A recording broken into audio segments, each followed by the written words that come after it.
Hi friends, in this tutorial I will cover how to use the default scanning in Nmap. So what do I mean by doing a default scan? Um, just use the Nmap scan without any options. Like in the previous couple of tutorials I explained the scripts and also the SN option, which is used for host discovery. So in this one you can just use Nmap followed by the target to perform a host discovery. So let's go to the slides in here. Sorry, not to find the to discover hosts, to list the open ports or to check for the open ports. So when you're doing the default scan, uh, it tries to discover hosts, but it also tries to check for open ports.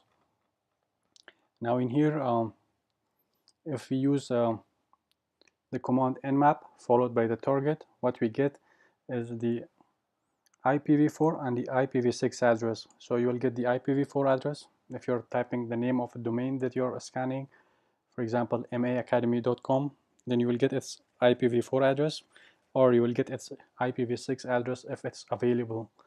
Or if you're scanning a system using its IP address, so if you're scanning, for example, like in this case that I'm doing 192.168.43.105, so what it tries to do is that Nmap will try to do a reverse scan. So not a reverse scan, a reverse lookup. A reverse lookup, what it will do is try to find the host name for that particular IP address.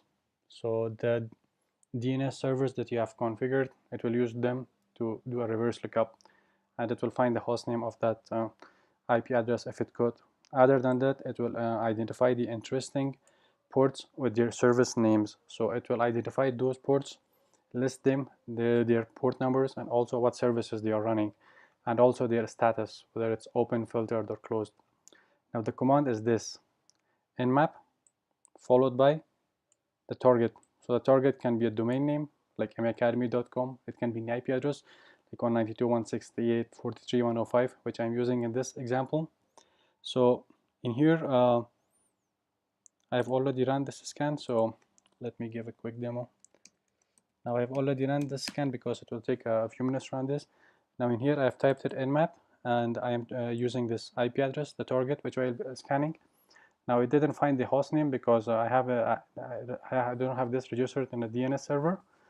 It says that the host is up. In here, this line in the host is up, and it says that the 989 filtered ports, how many these ports are filtered. However, these ports are open. So in this case, I'm scanning Windows Server 2016. So once I do it, I scan it, I have domain Active Directory domain services installed. So port 53 is for use for DNS. Then the other ports are for Kerberos, NetBIOS, LDAP, 445. This is Samba or Microsoft DS. Then there are some global LDAP and some other ports that's checking. So by default, Nmap will try to identify those ports. So this is how you can use a default port. Beside that, in here I've mentioned a couple of other things. Like you can also change your DNS server. By default, it uses the DNS server that you have configured on your machine. So let's say you want to use other DNS servers other than the ones that you have configured. So in here you can use nmap followed by DNS servers. So this in here, this is two dashes, two of these, two hyphens.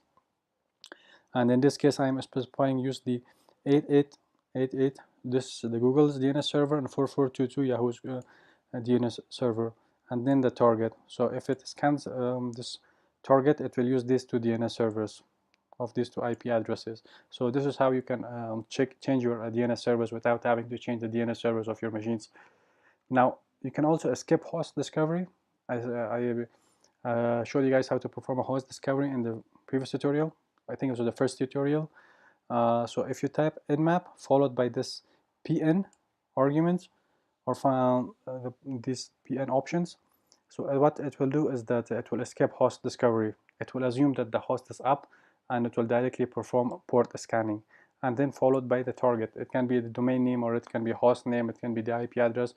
whatever you type. So just type in your target, and you can also escape reverse DNS query. So in the previous when on the lab that I showed you on my Kali Linux, it didn't find that because I didn't have that IP address registered in a domain. So whenever you're doing a scan, what Nmap does is that it tries to find the also the host name of that machine that you're scanning. So if you specify an IP address as a target, like 192.168.43.105, which I did in this example, so what it did was that what it will do automatically is it will try to do a reverse lookup using the DNS servers. However, if you want to skip it, you can use this in option. So if you do it, then it skips reverse DNS lookups. So this is it for this tutorial, guys. One thing that I want to mention is that when you're running these commands or this Nmap tool, make sure that you have permission to do it.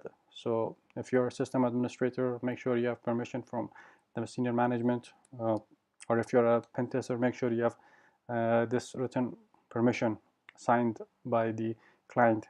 So don't run it in environments in which you are not allowed or in which you're not authorized, you're not permitted. Only do it in environments if you're allowed to do it. Otherwise, you can get in serious trouble. This video is only for educational purposes, to teach you how to do it, how to make sure your systems are secure, make sure that your systems are not running services that you're not aware of. So this is for educational purposes. I hope you found it educative. And if you have any questions, feel free to put it in the comment section below. And I'll see you guys in the next one.